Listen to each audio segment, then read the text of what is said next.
सारी नदियों में पवित्र जल बहता है और पक्षी पशु भ्रमर सभी सुखी रहते हैं। सब जीवों ने अपना स्वाभाविक बैर छोड़ दिया है और पर्वत पर सभी परस्पर प्रेम करते हैं। पार्वती जी के घर आ जाने से पर्वत ऐसा शोभायमान हो रहा है जैसा राम भक्ति को पाकर भक्त शोभायमान होता है। उस पर्वतराज के घर नित्य नए नए मंगलोत्सव होते हैं जिनका ब्रह्मादि यश गाते हैं। जब नारद जी ने ये सब समाचार सुने तो वे कौतुक ही से हिमालय के घर पधारे। पर्वतराज ने उनका बड़ा आदर किया और चरण धोकर उनको उत्तम आसन दिया। फिर अपनी स्त्री सहित मुनि के चरणों में सिर नवाया और उनके चरणोदक को सारे घर में छिड़काया। हिमाचल ने अपने सौभाग्य का बहुत बखान किया और पुत्री को बुलाकर मुनि के चरणों पर डाल दिया और कहा, हे मुनीश्वर, आप त्रिकालज्ञ और सर्वज्ञ हैं। आपकी सर्वत्र पहुँच है, अतः आप हृदय में विचार करके कन्या के दोष गुण कहिए। नारद मुनि ने हंसकर रहस्य युक्त कोमल वाणी में से कहा, तुम्हारी कन्या सब गुणों की खान है। यह स्वभाव से ही सुंदर, सुशील और समझदार है।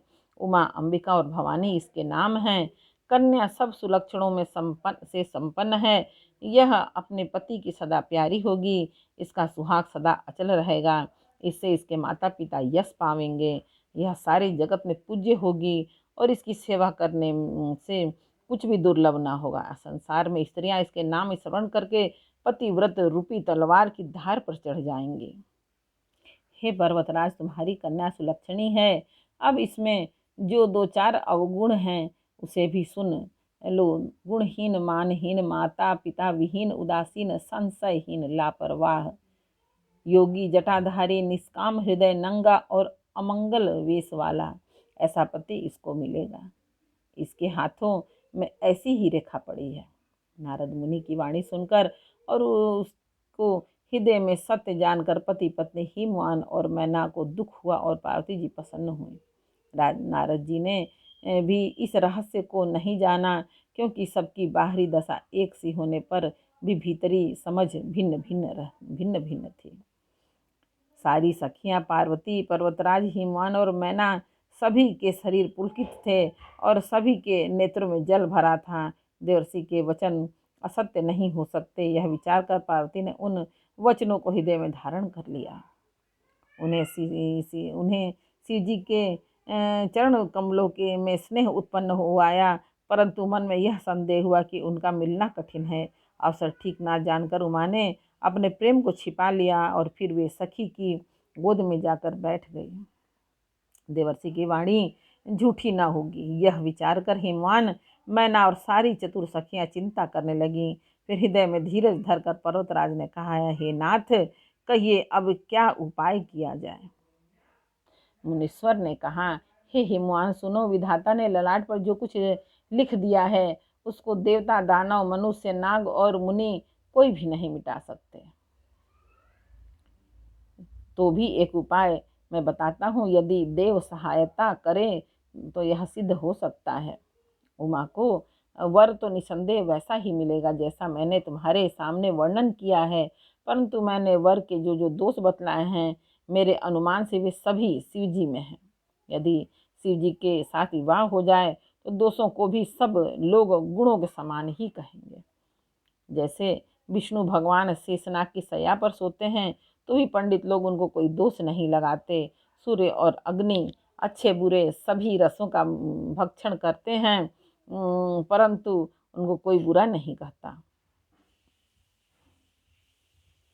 गंगा जी में शुभ और अशुभ सभी जल बहता है, पर कोई उन्हें अपवित्र नहीं कहता।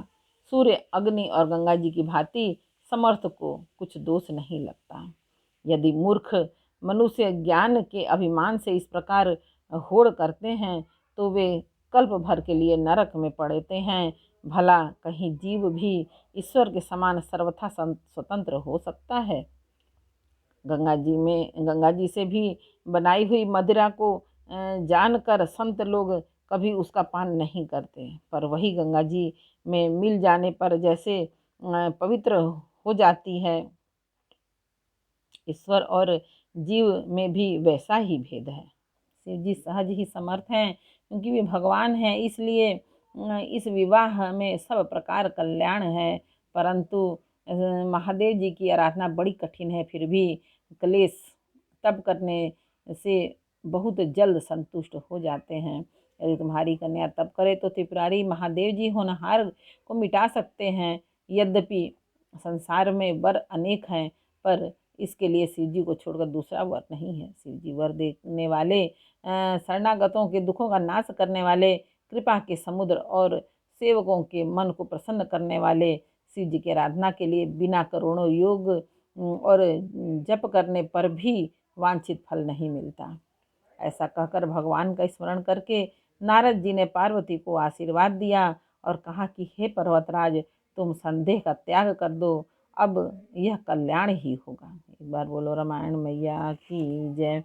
बालकांड का 5 दोहा समर्पयामि। भगवान जय श्री राम। जानकी पावन पुत्र